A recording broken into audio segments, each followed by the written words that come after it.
there are lots of good reasons to visit Nashville, Tennessee, even if you're not a country fan, because I'm not, but I'm actually really enjoying myself here. But the reason I am here is to drive the 2023 Volkswagen ID4.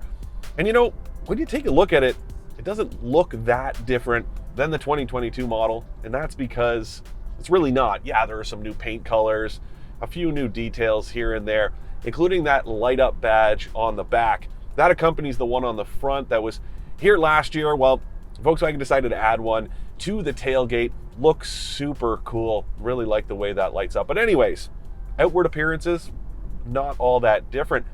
But the changes for this year are significant, starting with where it is made. This is now built in Chattanooga, Tennessee, which is actually where I'm headed to as we speak, a drive route from Nashville to Chattanooga. We're going to do a little plant tour, but Volkswagen wanted to give us a chance to drive the 2023 that is built in North America. And for us Canadians, the significance is that it is now going to be available across the whole country. Last year, you could only buy it in BC, Quebec, and Ontario. BC and Quebec make an awful lot of sense because of the provincial incentives on EVs. And then Ontario, well, hey, it's just a huge market. But otherwise, you were out of luck. That all changes though with this 2023 version.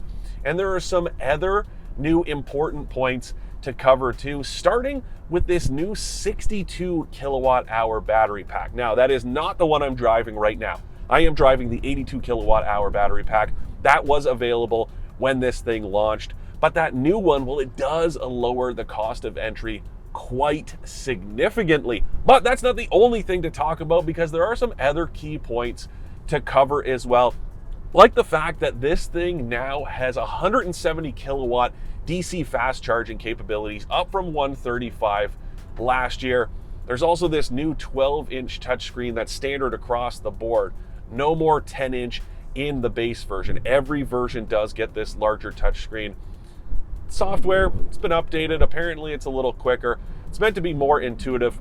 We'll get to that in a minute. The other cool thing in here, this new console, and this is North American specific. You're not going to see this in other markets where the ID4 is sold.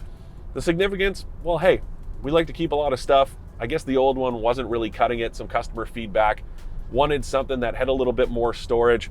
So that's why this thing is here. And then these interior colors are new too, including this really cool white that I am in right now.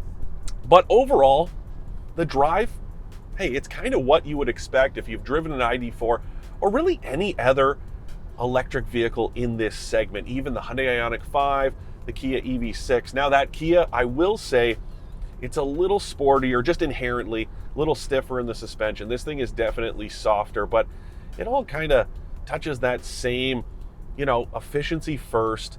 This thing especially is that way. Don't let those quick acceleration times fool you. This thing really is all about efficiency. Volkswagen says this all-wheel drive version that I am driving can do the sprint to 60 miles an hour in like 5.7 seconds, but all EVs are quick. You guys know the deal. All of that torque, it's instantaneous. So even in eco mode, this thing takes off really quickly, but to me, it's all about efficiency. So right now, I'm cruising around. I have my drive mode selected here. I've got it in eco. I've got the air conditioning set to eco mode. Everything is about efficiency. I even have the drive mode in that B setting. That's kind of the one pedal, the closest you can get in this. It doesn't have that regenerative braking where you can kind of vary it. It's either on or it's off. This, not quite as good as others on the market, like the Ioniq 5 and the EV6, as well as the Genesis GV60. All three of those use paddles on the steering wheel so you can adjust the regen, but all things considered, this isn't terrible. But I'm not so crazy about the interface in here. Volkswagen did tell us about this update. It's meant to be a little simpler, but I find it's almost like been made so foolproof that it's foolish, if that makes sense to you guys. Just the way everything functions, even the way when you get out of it, it automatically turns the vehicle off. That's very frustrating. And admittedly, that's something that I find frustrating on a day like today, where I'm running around trying to take photos and video of the vehicle. Every time I get out, it shuts off. And that means I have to turn it back on. I got to reprogram my drive route into Google Maps here.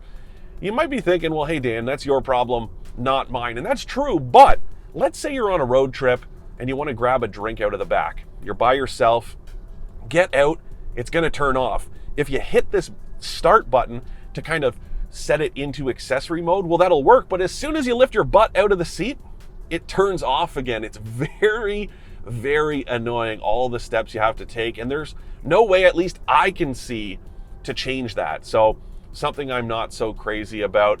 And then the rest of it, again, so foolproof that it's foolish, because you've got this square button. That's how you go back to the home screen.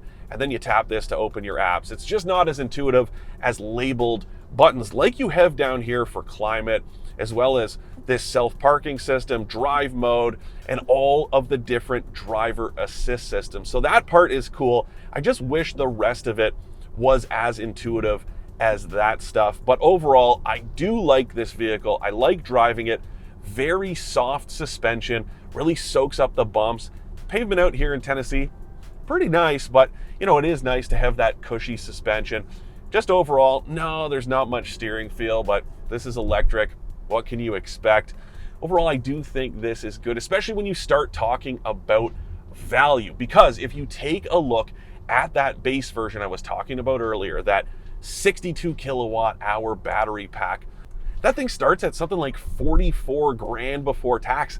That is really cheap. It actually undercuts all of its key competitors, even by just a little bit. So the Kia EV6, well, that's like $500 more for the cheapest version. So Volkswagen, pretty strategic with the pricing of this thing, and I really do tip my cap to the way it has been priced in Canada.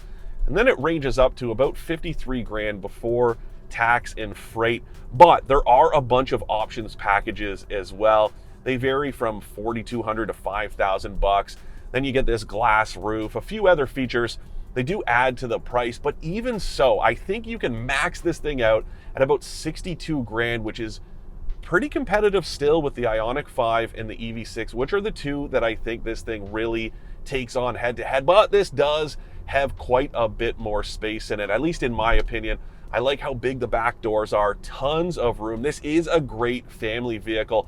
I really do think this might have leapfrogged those two vehicles for my favorite EV on the mainstream market. I'm gonna have to do a little bit more testing of this thing. Maybe back home, we'll do a full deep dive review, but just with this experience here in Tennessee, I really am impressed. And I like the fact that you can get it now anywhere you live in Canada. That to me is crucial as EVs become more and more popular.